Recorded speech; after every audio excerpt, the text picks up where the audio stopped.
Alright, what's going on, everybody? So today was the day that Jeff Keighley announced the nominees for the Game Awards. So in this video, I'm going to go ahead and go through all of the categories, and then I'm going to also vote on a few of the categories. Now, the way that they have it set up here, the way that they have it set up here is kind of strange. First off, they have the Game of the Year as the first category. I would think that they would have that as the last category so you can go through all the other categories. And I think if you just don't vote for anything, they just automatically make you select like the first game or something. But we'll see. So I guess we're gonna have to go through Game of the Year first. I wanted to actually leave this for last. I usually do a video like this every year. I did one last year, and I think the year before that. I even did a video on after the whole event happened and everything, but unfortunately that video got corrupted. So hopefully I'll get to actually talk about the event after the event happens. But let's go ahead and get into this. So, Game of the Year, recognizing a game that delivers the absolute best experience across all creative and technical fields. So this year we have Deathloop, and they should have had the name of the games here, not just the images. But so they have Deathloop, It Takes Two, Metroid Dread, Psychonauts 2, Ratchet and Clank, and Resident Evil 8. Now, first off, let me tell you what I think about this selection. First off, I'm glad that Returnal isn't here. I've seen a lot of people say that they wanted Returnal up here. I'm like, what? Nah, man, that didn't deserve to be up here. But also, Resident Evil 8, from what I saw of it, listen, man, maybe I'm biased. I'll admit I'm a bit biased against Resident Evil. I'm not a big fan of it. I don't think those games are good survival horror games. I don't like the shooting mechanics in those games. I don't think the Resident Evil franchise is really that good, and from what I saw of gameplay of it, I definitely don't think Resident Evil 8 deserves to be up here. Or Metroid Dread, I don't think it deserves to be up here either. I think the game is kind of overpriced. I will say this. Now, I know some of y'all are going to kind of take this in the wrong gonna take it in the wrong way, but I mean, to me, I feel like this game was overpriced and a bit overrated for what it is. It's a 2D Metroid game, and I can see this is Metroid Prime we're talking about. This is Metroid Prime, but this is Metroid Dread. This is a 2D Metroidvania game. There's been a ton of Metroidvania games out there. I know that Metroid is like one of the originators, but as far as what I've seen in like the gameplay department, like it seems like a good game. I'm not even saying that it's a bad game. I just don't think it deserves to be up there.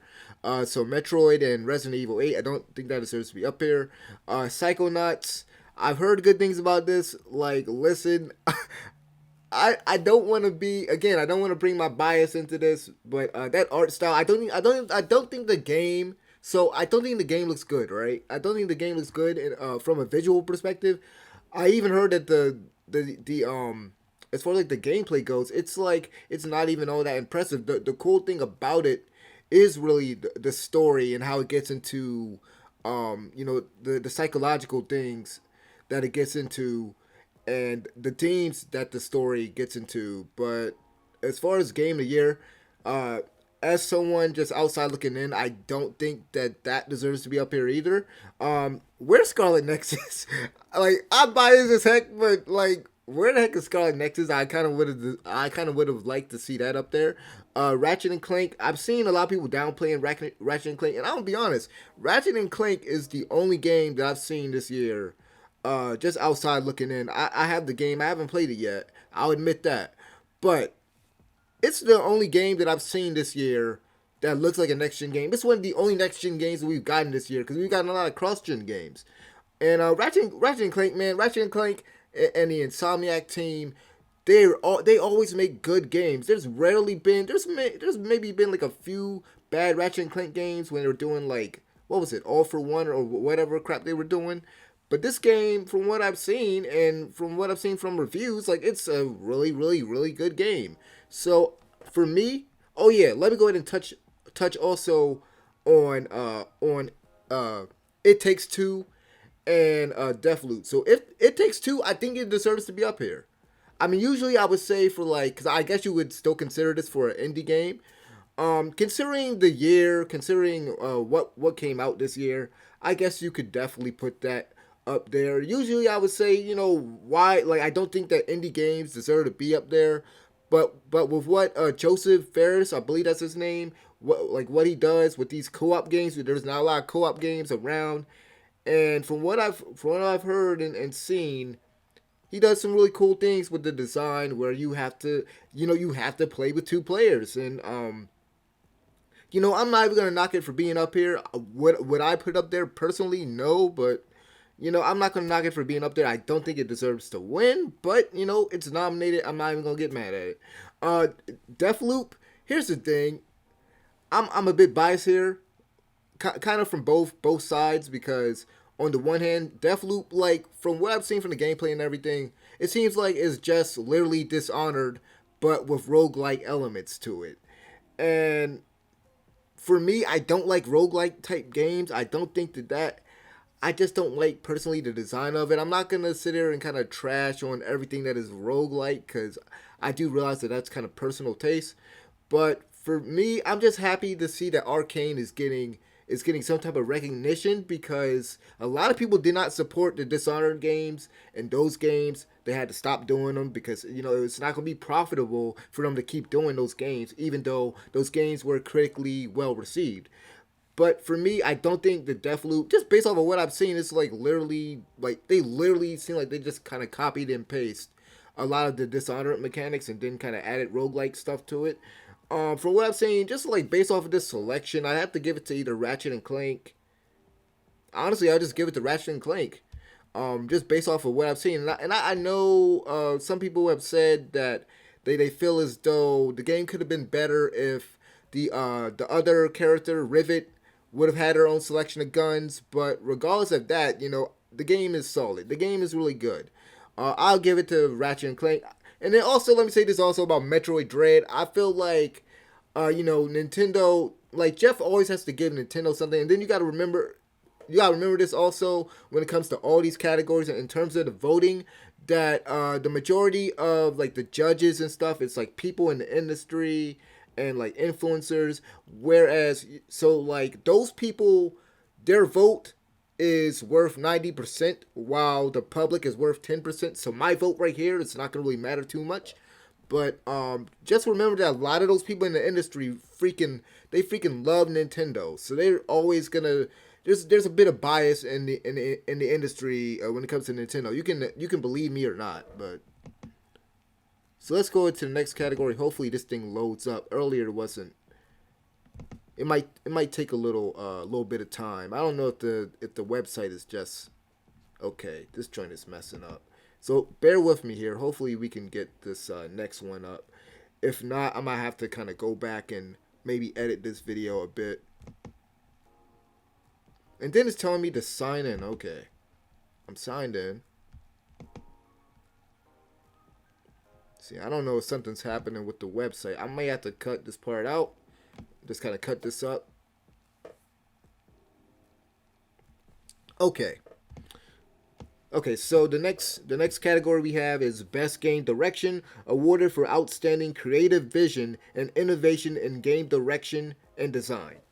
Awarded for outstanding creative vision and innovation in game design and direction. So we have Deathloop, It Takes Two, Returnal,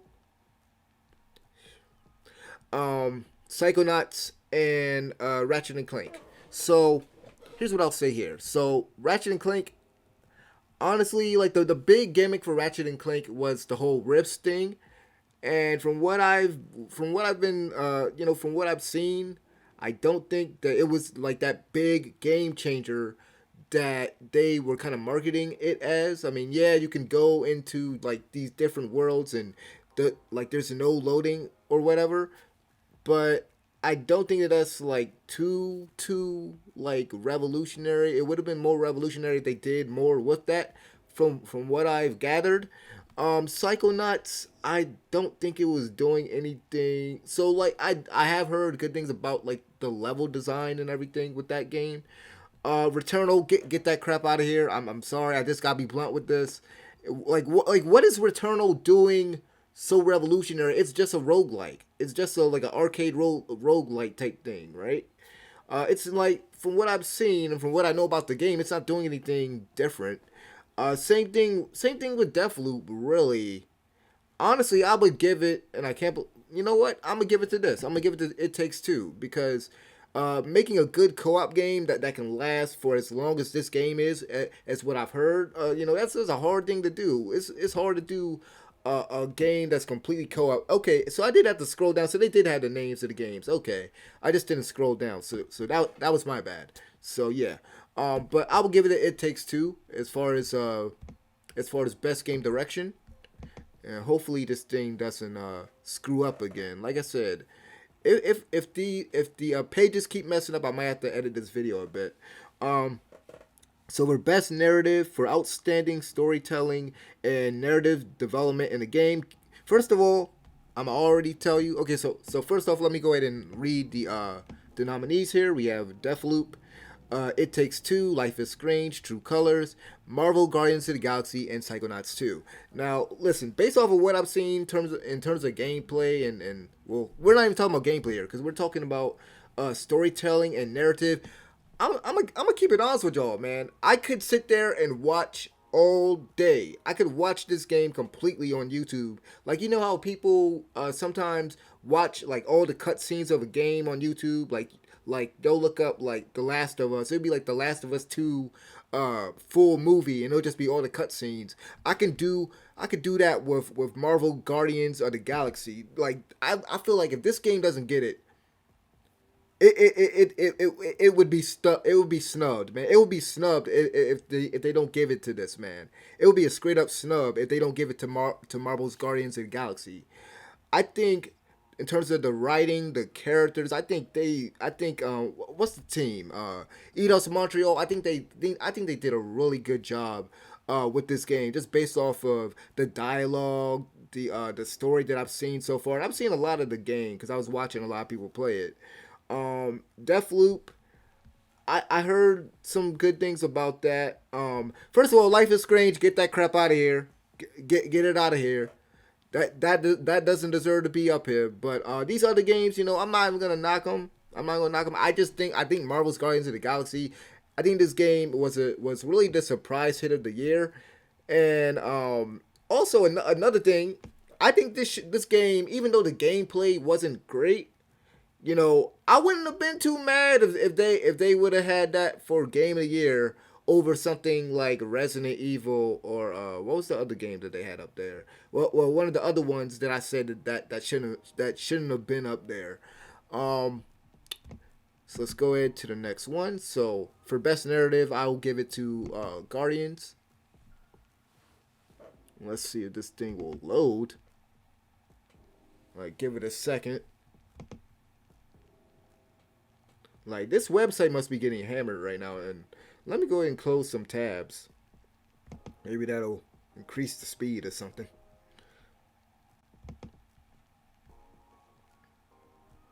Okay, the next one we have is Best Art Direction for outstanding creative and or technical achievement in artistic design and animation.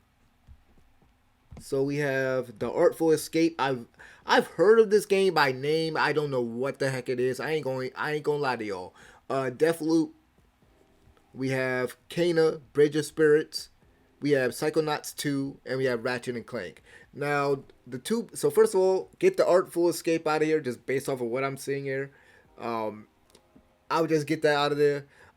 Get Psychonauts 2 out of here. Now listen, I know that Psychonauts 2, the art design, it's kind of like a Tim Burton type of style. It's not really for everybody.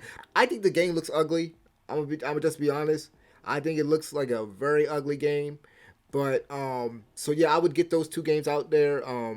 Psychonauts 2 and The Artful Escape, get those out. Honestly, okay, for outstanding creative or technical achievement in artistic design and animation. Yo, why is it y'all might think I'm being biased once again, but why the heck isn't Scarlet Nexus up here? And Tales of Arise. I'll even add that. Tales of Arise and Scarlet Nexus should have been up here. But yeah, I would either give it. It's either between Kana or Ratchet and Clank, because both of those games are just Pixar style. They're just really beautiful looking games, man. Um, I would have to go with the one that I played. I'll go with Kana, even though that's like a first time studio. But like it's either between, I wouldn't be mad if it's either I wouldn't be mad if either Kana or Ratchet and Clank gets it. I wouldn't be mad either way. I think Kana deserves it though. Just because it's a first time studio, it would be cool to kind of give it to somebody who hasn't gotten anything, and then also they did a good job. Based off of what I've seen, they've done a good job. I only played a little bit of that game, but the little bit that I played of it, it looked pretty good. So best score in music. Now, okay, so let me get into the categories first. So, I mean, let me get into the well, so first let me say so let me go ahead and okay, get into the description, and then I'll get into the nominees. For outstanding music inclusive of score, for outstanding music inclusive of score, original song or licensed soundtrack. So we got Artful Escape. Once again, I don't know jack squat about this. I just know it by name, like I said. Cyberpunk 2077, Deathloop, Marvel's Guardians of the Galaxy, or Near Replicant. Now, listen, based off of what I played. So first of all, get Artful Escape out of there. Get Cyberpunk out of there. I played Cyberpunk. I played like 12 hours of it. I wasn't impressed by the soundtrack. The little that I played of it. Deathloop. I mean, Arcane Games, their music really never. Just judging off of my past experience with Arcane Games, their music isn't that memorable. So I don't know why the heck Deathloop's up there, unless they did something really crazy with the soundtrack. Marvel's Guardians of the Galaxy. I mean, it has a lot of licensed music, and I heard that just like with the movies, with the Marvel Guardians of the Galaxy movie, where the soundtrack was really integral to the movie. It really like the music really complemented the scenes and everything. Um, it wouldn't surprise me if the same would be the case for Marvel's Guardians of the Galaxy. But listen, Nier has some of the best music. Nier has some of the best music in all gaming. I have to give it to Nier. And to be honest with y'all, I forgotten this game came out this year. I totally forgot this game came out. But you know what? We giving it to Nier. I don't know why the heck Cyberpunk. They had to give Cyberpunk something. I think Cyberpunk I think it got nominated for something else too. Excuse me, I'm gonna get a. Let me just get one sip of water because I've been talking a lot, man. Voice kind of getting dry. Kind of getting dry over here. Okay. Best audio design. We have recognizing the best in-game audio and sound design. Now, okay. So let me go through the nominees. We have Deathloop, Forza 5, Forza Horizon 5. Let me get it straight. Ratchet and Clank, Rift Apart, Resident Evil, and Returnal. Uh, I'm gonna go off of my past experience. So first of all, Forza, I mean, it's a racing game. I mean, they have to get the sound of the cars right and everything. I gotta go off my past experience really, and go ahead and give it to Insomniac and Ratchet and Clank, cause I mean they had their different types of guns, and usually the sound effects are really good. They're good about their audio design. I'll give it to Ratchet and Clank, and that's just me.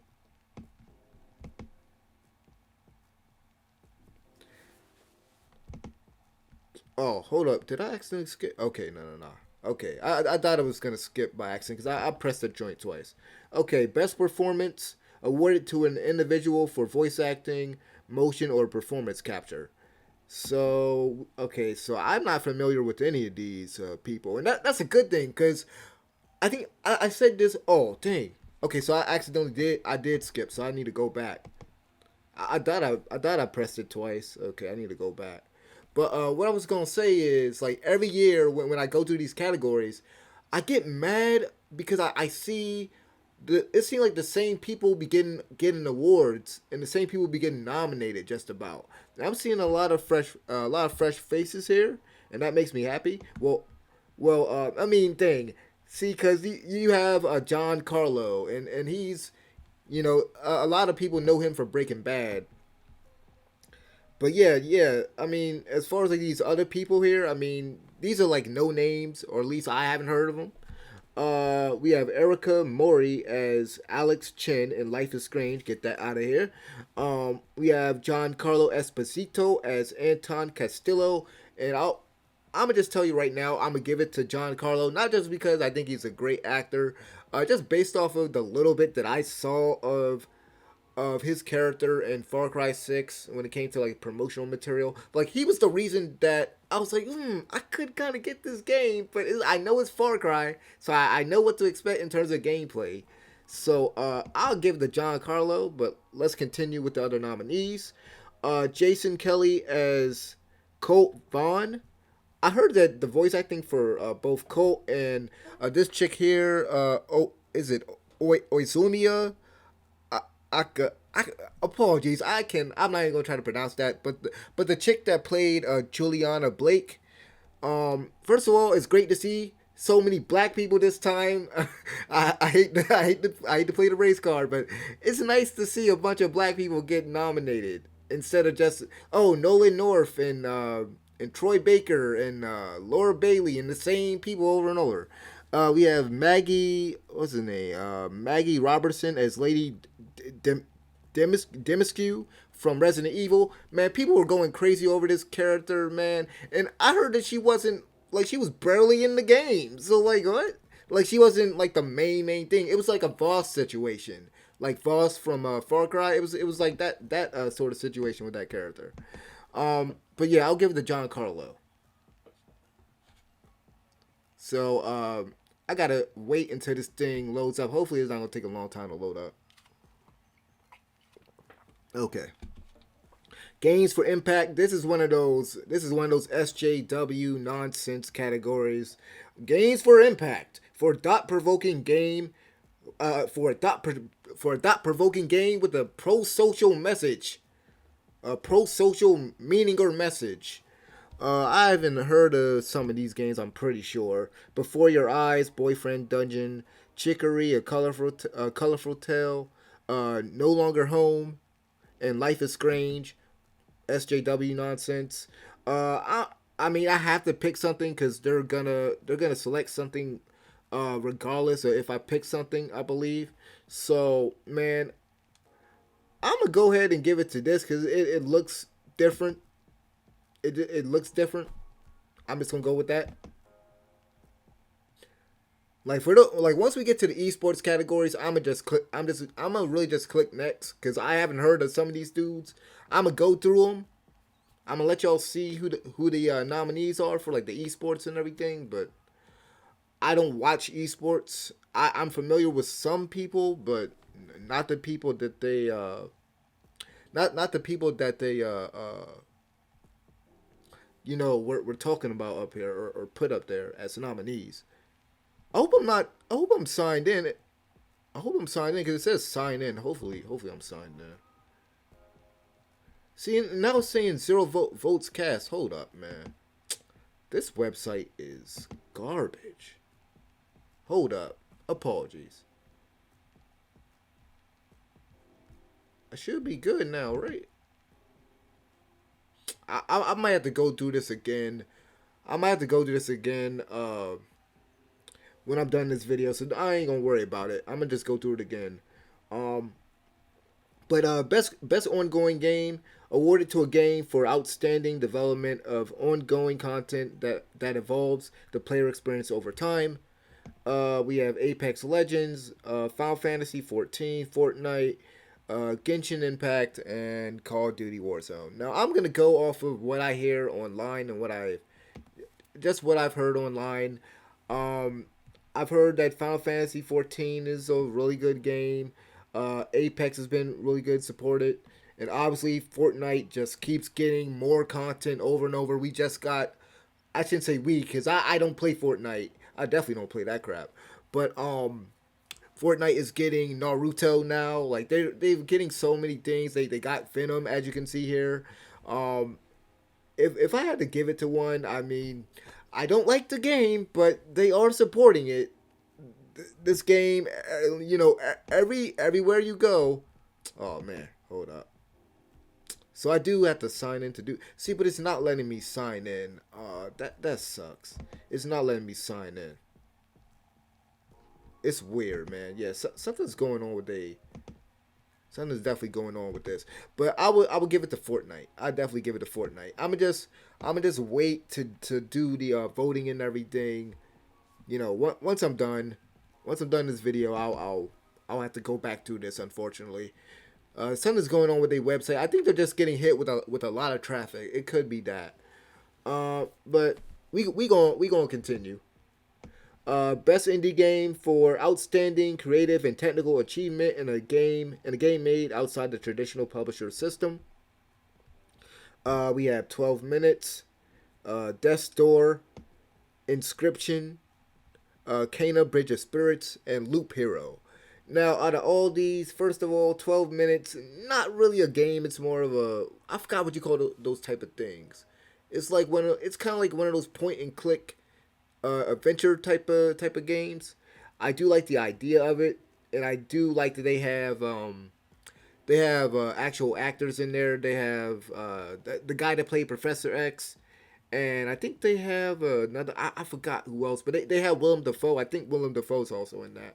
But I heard that like that game wasn't that good. Death's Door, people are hyping this up when it's basically just a Zelda clone. Inscription. I've actually heard that this game is kind of cool. It's kind of like it's different. It's very different from what I've heard it described as. Loop Hero. I didn't really get the idea behind that.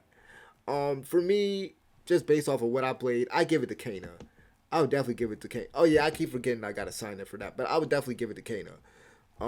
Kana, the gameplay, like this game is actually harder than it probably has any right to have been, and that's not even a bad thing. Like I like that they have that difficulty there.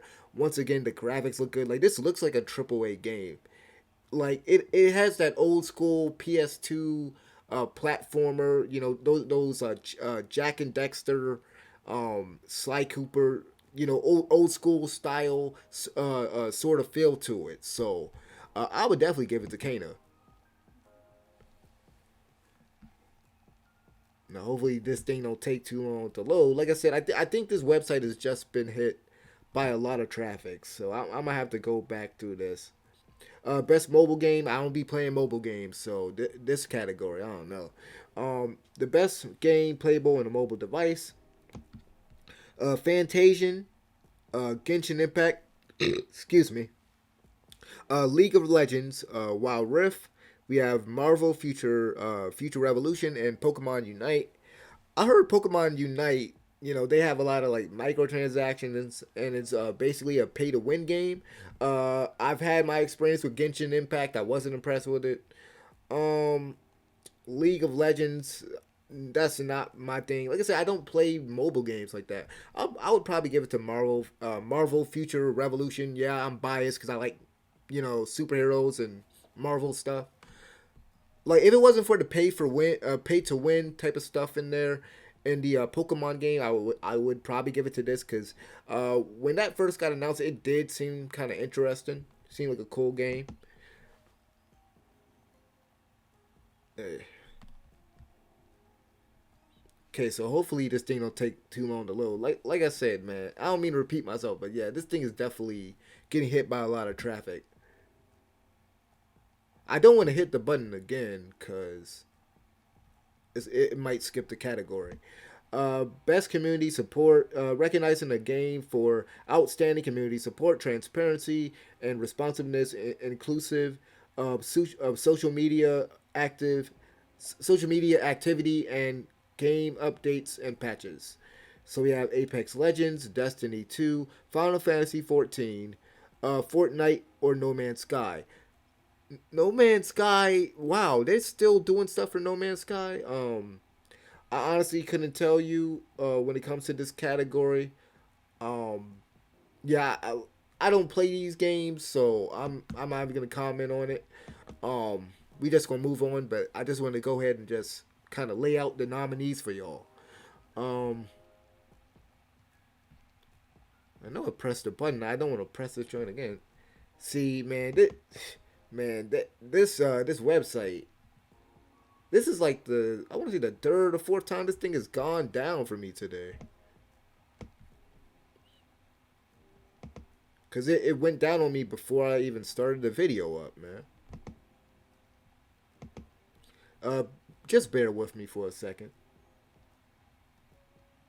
Okay, innovation in accessibility, recognizing software and or hardware that is pushing the medium forward by adding features, technology, and content to help games be played and enjoyed by even wider audience. So this is a category that's focused on, for people that have disabilities and stuff, for everybody to be able to play the game.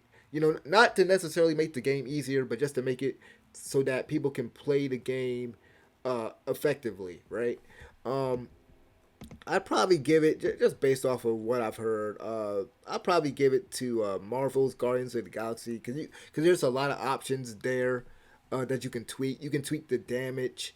You can tweak a lot of different things uh, to kind of make the game either easier or harder, and just like I said, make it so that you can just play it effectively, play it the way that it's meant to be played.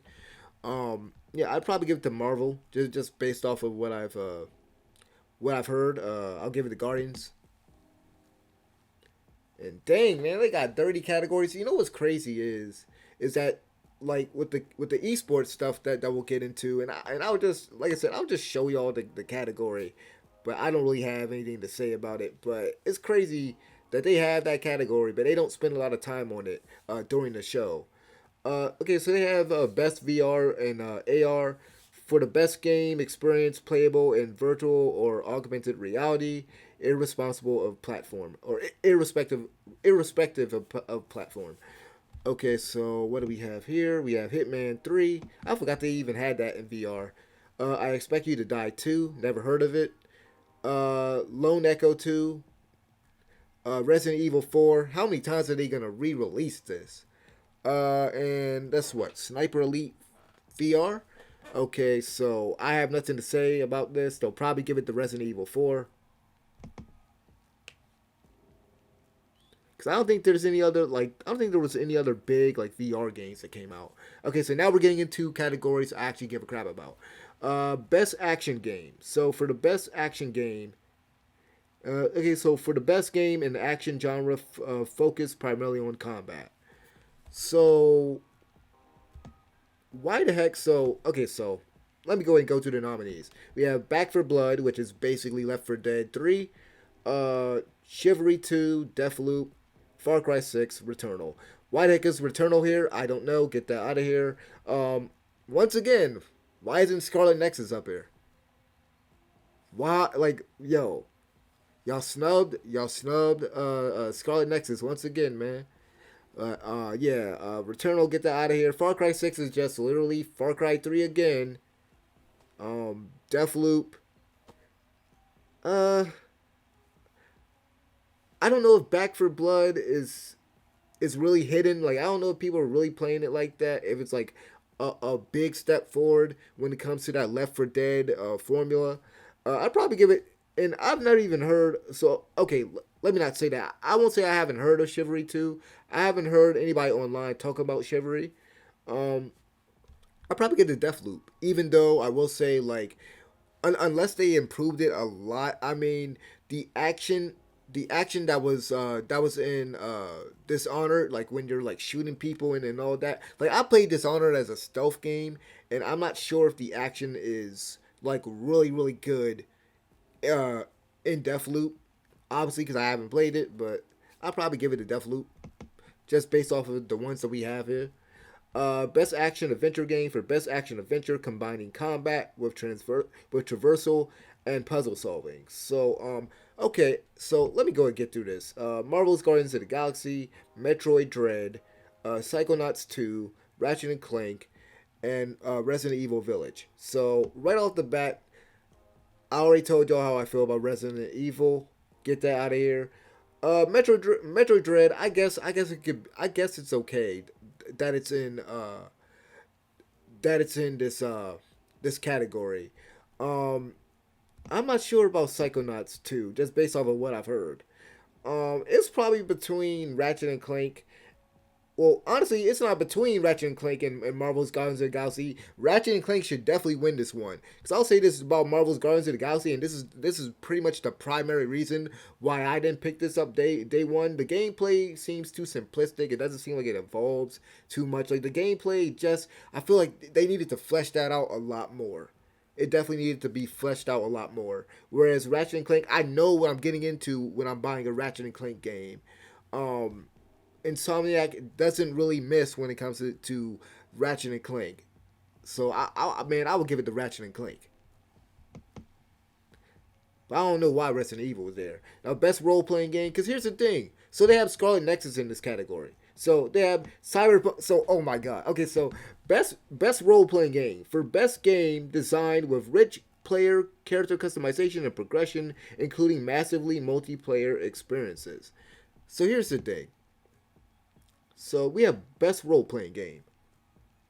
We have Tales of Arise, Shin Megami Tensei 5, Scarlet freaking Nexus, Monster Hunter Rise, and Cyberpunk 2077. So first of all, why the heck is Cyberpunk here? Why the heck is that game here? That game was terrible. That game, regardless of how it launched, I'm sorry, that game did not live up to the hype. Even if we excuse all of its launch issues, its technical issues and everything, why the heck is this game up here? Honestly, what was that other Monster Hunter game that came out this year? Because I believe another Monster Hunter game came out. Monster Hunter Stories. Why the heck isn't that up here? And honestly, Marvel. What was it? The Marvel game that I just talked about. The Guardians of the Galaxy. Because I guess you can kind of make the case that that is kind of an RPG sort of thing, even though it's not like deep RPG. I mean, because you can like you do make these dialogue decisions, and yeah, the story doesn't like completely change depending on your decisions in the Guardians of the Galaxy game. But there's enough there that you could make the case that it's an RPG. But I would rather have anything else other than this Cyberpunk there. I don't think that deserves to be there. As far as who I think that will probably win this category, uh, I think that Monster Hunter Rise will end up winning. Shin Megami Tensei, that game, a lot there. So there's a whole thing with that game and the Persona community where like people, especially when it comes to like the people in the industry comparing it to Persona. But Shin Megami Tensei is kind of a niche game. Um, Tales of Arise, I've been hearing a lot of good things about that game. I played the demo of it. I played it for a long, long time. Like I think I probably have like 10, 12 hours in the demo alone.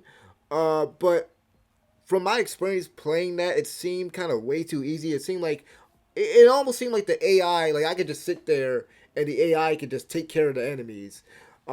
Scarlet Nexus, man, yo, y'all need to play this game. That game is amazing. The game is amazing, and as an RPG, I think it. I think the only thing I would say is there are a few things when it comes to like the skills that you unlock in the I forgot what they call it, the brain map thing. There are a few things that should have been unlocked from the get go, but I think just out of all these, man, I want to say Scarlet Nexus for me personally, but I think that Monster Hunter Rise will probably win this one. Okay. So next category, so best fighting game. For the best game designed primarily around head-to-head combat.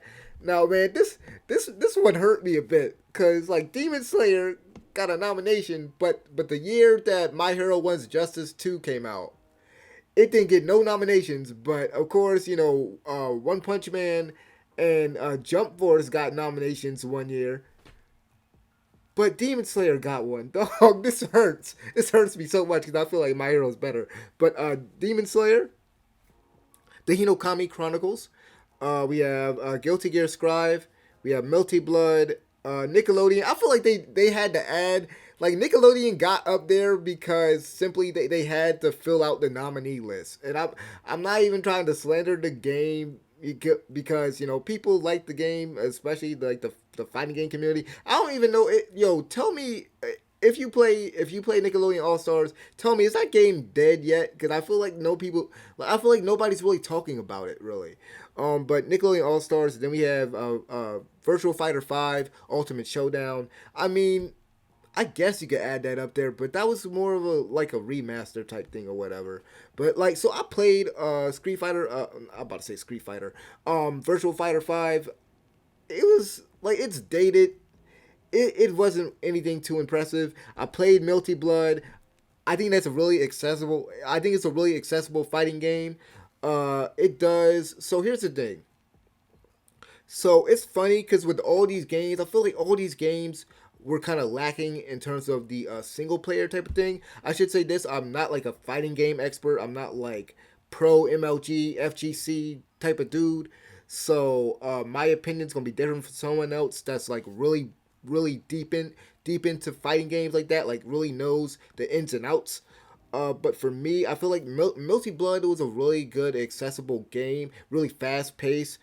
Guilty Gear Scribe. So after I picked Scribe up, I bought a Revolution, not Revolution, Revelator 2, and I went to play that, and like I like the pace of that game a lot better. I like uh, the buttons in that game a lot better, and I don't like the fact that you like that you deal so much damage. It feels like a lot of damage is dealt in Scribe just from you doing just a few attacks. Like I don't know, and I feel like this game kind of lacks content compared to the other Guilty Gear game because the other Guilty Gear game had a complete story mode, whereas this one is like a freaking like it's basically a movie. It's basically a big movie essentially. It like I feel like Scribe kind of lacks content compared to its older game, but in comparison to the other games here, it's probably the most. It's probably the one with the most complexity. Um, and then I've already talked about my thoughts on Demon Slayer. That's definitely lacking. Like man, I'm split down. I'm split with this one. Um, I know Guilty Gear is probably gonna take it. If Demon Slayer gets this, that's gonna be a big win for anime games. I'll say that. Um, I mean, technically you can say Guilty Gear is an anime game and then also Melty Blood, but um, Scribe is probably gonna get it. For me personally, I mean, I'll probably give it to Scribe too, man. It's either between Scribe or Melty Blood. I can't give it to Demon Slayer. I definitely ain't gonna give it to the other two nominees here, but I'll probably give it to Scribe. Um, Best family game. So this is basically the Nintendo category. Every year it just filled out with Nintendo games because they have to give Nintendo something. But at least this year they got Metroid Dread as the Game of the Year nominee also. So what we have here, we have It Takes Two, Mario Party Superstars, new Pokemon Snap. I forgot this game came out this year. I ain't gonna lie with you. Ain't gonna lie. Super Mario 3D World, Browser's Fury, and WarioWare get it together. Honestly, out of all these, so Mario Party is always gonna be a really great game. It Takes Two. I almost want to give it to It Takes Two because it's not a Nintendo game, and they pretty much took over this category. Honestly, best family game. I mean, so hold up. So why isn't Kana up here? I mean, you can make the case that Kana is Okay, hold up. So you can make the case that Kana is a family game. You can make the case that Ratchet and Clank is a family game because you have Super Mario 3D World, Browser's Fury, and new Pokemon Snap. And correct me if I'm wrong; those are like solo games, right? Y'all can correct me if I'm wrong, but I think those are completely solo games. I think WarioWare is a. I think you can play multiplayer in WarioWare, but I think Pokemon Snap and Super Mario is a those are solo games. So why isn't Kana and Ratchet and Clank over there? Because you're not gonna tell me Super Mario and Pokemon is better than those two games I just mentioned.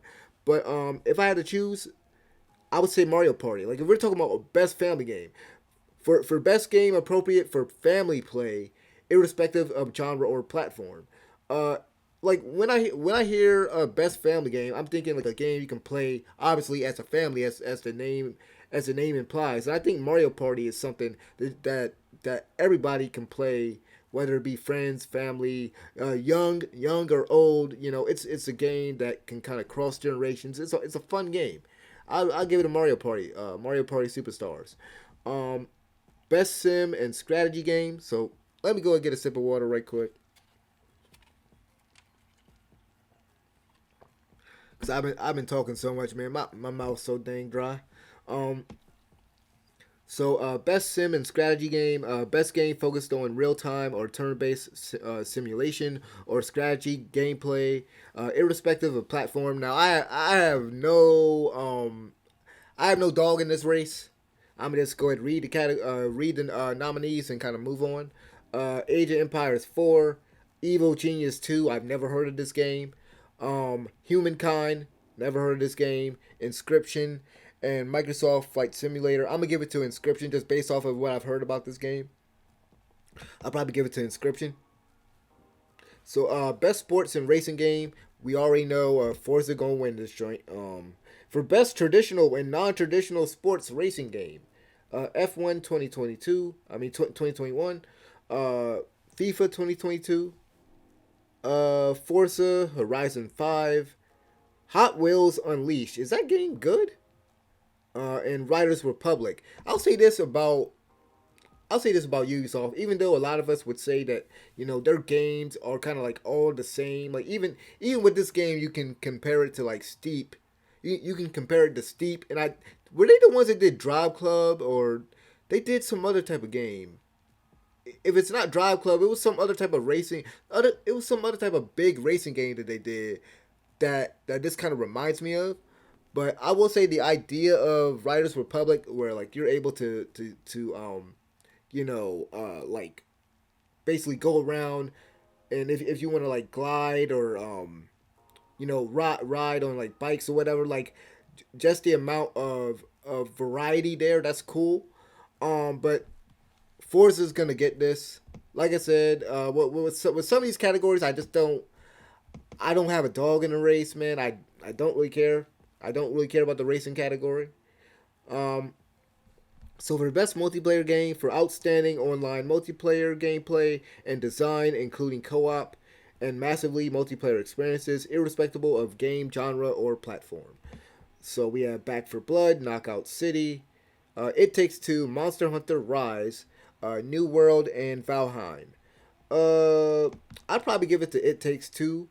It's either It Takes Two or Monster Hunter Rise. I can see Monster Hunter Rise or It Takes Two. It's gonna come down to those two games. It Takes Two or Monster Hunter Rise. I think there are people that like there are people that like Left 4 Dead, but I haven't seen anybody be like as far as like online and like different videos and stuff like that, or like forums or whatever. Like I haven't heard anybody talk about how great Back for Blood is. So I probably it's probably between Monster Hunter Rise and It Takes Two. And soon we're gonna be getting up to the esports category. So now we're getting into another. Now we're getting into another category that I just don't give a crap about. I haven't even heard of none of these dudes right here. None of these people. Content creator of the year for a screamer or content creator who has made an important and positive impact on the community in 2021. Dream, Fusily, what is that? Giles, I don't even know how to pronounce what. I'm not even gonna try to pronounce that. Griffith. I haven't even heard of none of these people, man.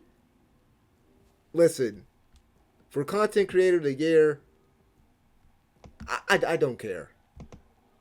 All right, so for the next category, we have the best debut any game.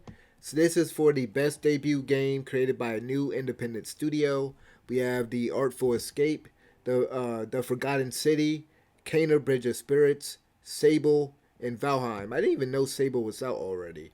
I'd probably give it to Kana Bridge of Spirits based off of what I played and based off of just the presentation alone. Like this game, it's almost like you would think is a triple A game. Like this game is definitely a cut above everything else I've seen in terms of indie games this year. I definitely think Kana deserves it.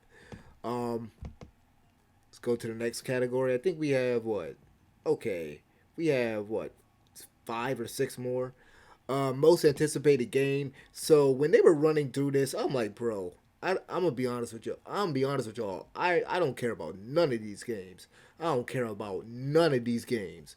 Recognizing an announced game that has demonstrably illustrated potential to push the gaming media forward. What? Y'all telling me that these games, okay, recognizing an announced game that has that has demonstrably illustrated potential potential to push the gaming media forward. Elden Ring. Like we just got gameplay. We just got gameplay of that last week. It looks cool if you're into Dark Souls and stuff, but it literally just has Dark Soul mechanics. It has like Dark Souls, Demon Souls, Sekiro mechanics, and the only big thing there is that it's open world. Yay! It's open world. Um, God of War Ragnarok. What is that like? What do we think that that's doing new? Because based off of what I saw, I mean, it didn't really look like it was anything revolutionary. I could say the same thing for Horizon Forbidden West. Like, what? That's why, like, when I read that description and then I'm seeing these games, I'm like, what? Zelda Breath of the Wild, and then Starfield. Like, we don't like. Okay, so hold up. Correct me if I'm wrong. What have we seen from Starfield? Besides that trailer at E3, we haven't have we seen gameplay? I don't think we've seen any gameplay from this. So like what like how does this game fit that description? How does any of these games besides okay, I will give this one to Breath of the Wild. You know why? Because based off of what I saw, that's the only game that seems like and y'all know me by now. I've already said that Breath of the Wild it took inspiration from a lot of games that people in the industry act like Zelda was the first one to do this like Zelda was the first one to do climbing and all this other crap when that wasn't the case. But I will say this: compared to all these other games, Zelda is at least doing something worth taking note of. Whereas these other games, just based off of the gameplay that I saw, I'm like, how does these games fit fit this category description?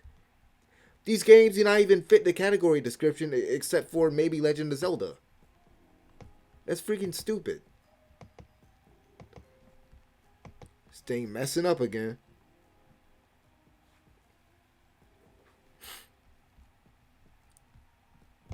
Hopefully we can get through the rest of this because I don't know, y'all can tell my voice is kind of going a little bit. Okay, we have best esports games, and so now we get into like all this esports crap. I don't care.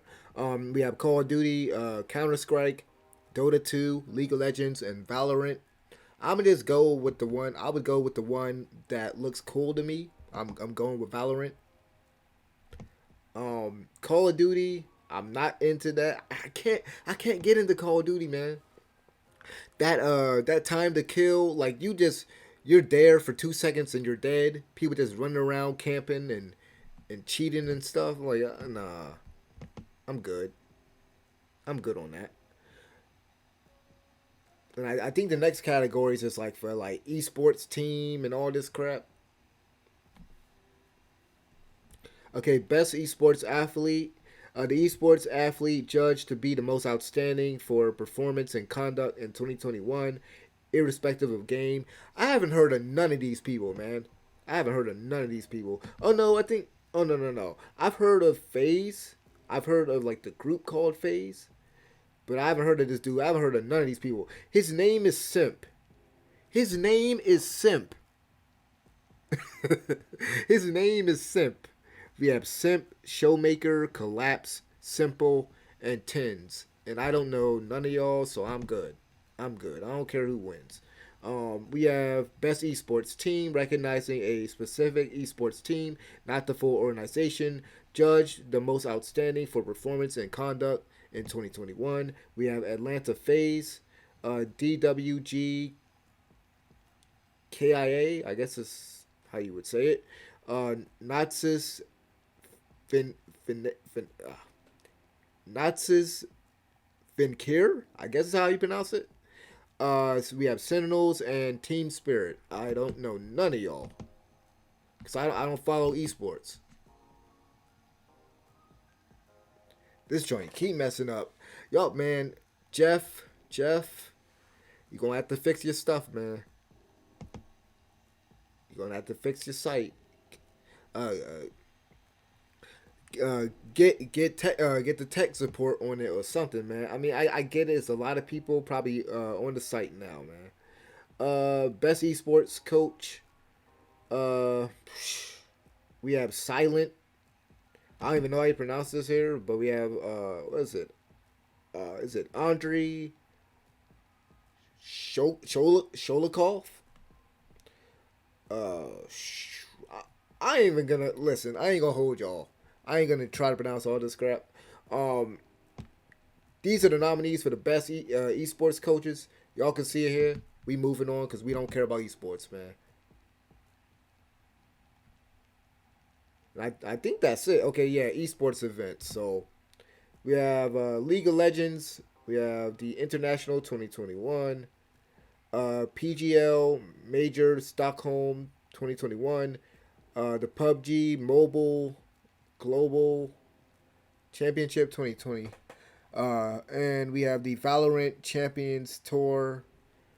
Yeah, and like I said, don't care about that crap. So that's pretty much all of the nominees that they announced, and then just to kind of close the video out to show you uh, the judges, just kind of to show you the judges here, and keep in mind what I said earlier about the fact that essentially our votes only count for like 10%, so it's a very small percentage. I think they still gonna have the player, what they call it last time, the player's choice or something like that. I think they're gonna still have that. But here's like all of the judges. We have Easy Allies, Engadget, Games Radar, Game Informer, and keep in mind that a lot of these places, like they bias toward Nintendo or even PlayStation, depending on the outlet. GameSpot, we have Inverse, LA Times, Screen Rant, Vice, What's Good Games, The Verge, Wired from the UK. We have VG 24/7, Edge, Global here. We have what is it? Cultural Geek. Yeah. So these are just all the judges, kind of quickly going through this, but yeah. So yeah. So that was the nominees and the judges for the Game Awards 2021. Let me know what games you would pick for whatever categories and stuff. Thank y'all for watching. I know this video was long, but I wanted to go ahead and just go through all this. Apologies for all the technical issues, but once again, I think the website is just getting hit with a lot of traffic. So yeah, thank you guys for watching. I'm out of here. Peace.